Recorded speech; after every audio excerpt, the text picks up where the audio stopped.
ഞാൻ എൻ്റെ വീട്ടിലുള്ള ദിവസങ്ങളിലാണെങ്കിൽ ഇങ്ങനെയായിരിക്കും കേട്ടോ എൻ്റെ ഒരു ഡേ സ്റ്റാർട്ട് ചെയ്യുന്നത്. ഒരു കപ്പ് ചായയും കൊണ്ട് എൻ്റെ സിറ്റ് ഔട്ടിൽ ഈ വാതിലിൻ്റെ അവിടെ ഒന്ന് ഞാനിങ്ങനെ ചാരി കുറേ നേരം നിൽക്കും കേട്ടോ. തൊട്ടടുത്ത് നമ്മുടെ ബൂബുവിൻ്റെ കൂടുണ്ട്, അപ്പുറത്ത് തന്നെ എൻ്റെ അമ്മൂമ്മയുടെ വീടും ഉണ്ട് കേട്ടോ. അപ്പോൾ ഞാൻ അവിടെ രണ്ടിടത്ത് നോക്കും ആരാണ് അവിടെ നിൽക്കുന്നതൊക്കെ നോക്കിയിട്ട് ഇടയ്ക്ക് രണ്ട് കമൻ്റൊക്കെ അടിക്കും. ഇപ്പോൾ ബൂബു അവിടെ നിന്ന് കുറച്ചുകൊണ്ടിരിക്കുക, അവനെ ഞാൻ വിളിക്കുന്നതാട്ടോ. അത് കുര മാത്രമേ കേൾക്കുന്നുള്ളൂ, ആളെ കാണുന്നില്ല കേട്ടോ. അപ്പോൾ ഞാൻ ഇറങ്ങി അവൻ്റെ കൂട്ടിൻ്റെ അവിടെ പോയി. കൂട്ടിനകത്ത് നോക്കിയപ്പോൾ ആളെ കാണാനില്ല. സ്ഥിരം രാവിലെ ഇവിടെ തന്നെയായിട്ടാണ് കാണുന്നത്, പക്ഷെ കുരയും കേൾക്കുന്നുണ്ട്. അങ്ങനെ കുറച്ചുകൂടെ ഫ്രണ്ടിലോട്ട് പോയപ്പോഴും അതും ആ തെങ്ങിൻ്റെ സൈഡിലായിട്ട് ആളെ കെട്ടിയിട്ടേക്കുക കേട്ടോ.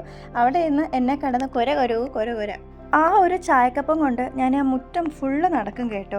അതിലെ ചായ തണുത്താലും ഞാൻ തിരിച്ച് വീട്ടിനുള്ളിൽ കയറില്ല.